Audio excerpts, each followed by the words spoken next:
Buni qulayligi? Buni qulayligi, buni olib borib ustanovka qilish uchun bor yo'g'i 2 soatgina vaqtingiz ketadi.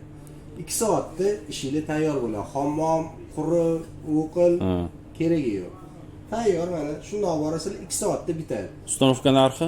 Ustanovka narxi Toshkent shahar ichida 500 ming so'm bor. Ha. Buni Luboy santexnik o'sha yig'oliydi. Buni ichidan o'zi kitoblari ham chiqadi. Qanaqa yig'ish. Mana buni ko'rsating, mana orqasidagi joyini ko'rsating. Qayerda edi? Mana ko'rinadigan joy. suvlarni ulab yuboradi, shlankalarni mana shundan tortib keladi. Mana shu gidromassajli narsalari bo'ladi. Ha, bo'ldi. Bu yoqdan suv kirib, anaqa chiqib, qolganlari ham xuddi shu. Smestitili laton. Ano plastmassa, duralumin, tuda narsalar emas. Rost ekan ular. Bu eng arzon modellarning ichida, konstruktorli modelda ham mana laton bo'lib turibdi. Da. Zo'r. Chunki devorga qo'yiladi, yopib qo'yib, keyin umuman temasi o'ylamasa ham bo'ladi. Qolganlari ham shunaqa, devorda tepada joylashgan. Pastda emas, o'sha tepada yonida joylashgan bo'ladi. Shunaqa bo'ladi. Bo'ldi. Buni domlada misol uchun hozir yasatishayotgan ekan-a?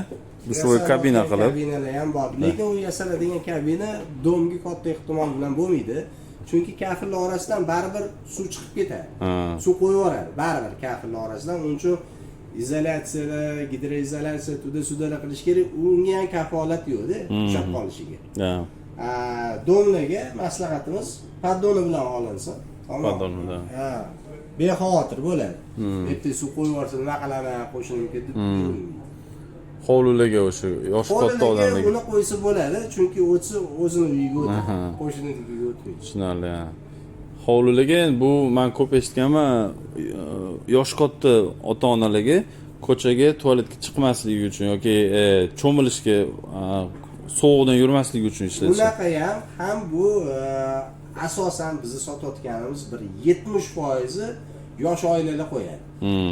Yangi uylanayotgan bolalar spalnisiga qo'yib berilyapti. Чтобы tashqariga chiqib yurmasligi uchun. Ancha qulay narsa. Okey. Zo'r. Tushundim.